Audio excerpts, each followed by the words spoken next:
மற்றொரு அண்மை செய்தியை பார்த்து வருகிறோம். தமிழ்நாடு காங்கிரசின் மேலிட பொறுப்பாளர் கிரீஷ் சோடங்கர் தவேகாவுடன் கூட்டணி பேச்சு நடத்தியதாக கூறியது அவரது சொந்த கருத்து என்று காங்கிரஸ் எம்பி விஜய் வசந்த் கூறியிருக்கிறார். அவர் அளித்த பேட்டியினை தற்போது பார்க்கலாம். காங்கிரசுடன் கூட்டணி அமைக்க தாவேகா தயாராக இருக்கிறது அப்படின்னு சொல்லிட்டு உங்க மேலிட பொறுப்பாளர் சொல்லியிருக்காங்க. அதாவது இப்போ அவங்களுக்கு ஒரு கருத்துக்களை சொல்லியிருக்காரு. எதுவாக இருந்தாலும் அகில இந்திய காங்கிரஸ் கமிட்டி தான் முடிவெடுக்கும். ராகுல் காந்தி அவர்களும், கார்கே அவர்களும், சோனியா காந்தி அவர்களும், கட்சி வேணுகோபால் இவர்கள் எடுக்கும் முடிவுக்கு நாங்கள் அனுப்பிடுவோம். திமுக காங்கிரஸ் கூட்டணி எப்படி போயிட்டு நல்லா போயிட்டு இப்போ இந்த நாள் கூட சிஎம் அவர்கள் நம்ம கன்னியாகுமரி மாவட்டத்துக்கு நேற்று 2 நாட்கள் இருந்து பல நலத்திட்டங்களை நம்ம கன்னியாகுமரிக்கு கொடுத்திருக்கிறார்கள். கண்டிப்பாக இது வலிமையாக இருக்கிறது.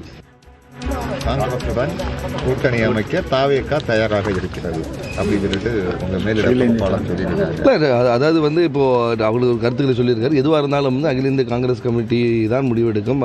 ராகுல் காந்தி அவர்களும், கார்கே அவர்களும், சோனியா காந்தி அவர்களும், கட்சி வேணுகோபால் இவர்கள் எடுக்கும் முடிவுக்கு நாங்கள் அனுப்பிடுவோம். திமுக காங்கிரஸ் கூட்டணி எப்படி போயிட்டு நல்லா போயிட்டு இப்போ இந்த நாள் கூட சிஎம் அவர்கள் நம்ம கன்னியாகுமரி மாவட்டத்துக்கு நேற்று 2 நாட்கள் இருந்து பல நலத்திட்டங்களை நம்ம கன்னியாகுமரிக்கு கொடுத்திருக்கிறார்கள். கண்டிப்பாக இது வலிமையாக இருக்கிறது. காங்கிரசுடன் கூட்டணி அமைக்க தாவேகா தயாராக இருக்கிறது அப்படின்னு சொல்லிட்டு உங்க மேலிட பொறுப்பாளர் சொல்லியிருக்காங்க. அதாவது இப்போ அவங்களுக்கு ஒரு கருத்துக்களை சொல்லியிருக்காரு. எதுவாக இருந்தாலும் அகில இந்திய காங்கிரஸ் கமிட்டி தான் முடிவெடுக்கும். ராகுல் காந்தி அவர்களும், கார்கே அவர்களும், சோனியா காந்தி அவர்களும், கட்சி வேணுகோபால் இவர்கள் எடுக்கும் முடிவுக்கு நாங்கள் அனுப்பிடுவோம். திமுக காங்கிரஸ் கூட்டணி எப்படி போயிட்டு நல்லா போயிட்டு இப்போ இந்த நாள் கூட சிஎம் அவர்கள் நம்ம கன்னியாகுமரி மாவட்டத்துக்கு நேற்று 2 நாட்கள் இருந்து பல நலத்திட்டங்களை நம்ம கன்னியாகுமரிக்கு கொடுத்திருக்கிறார்கள்.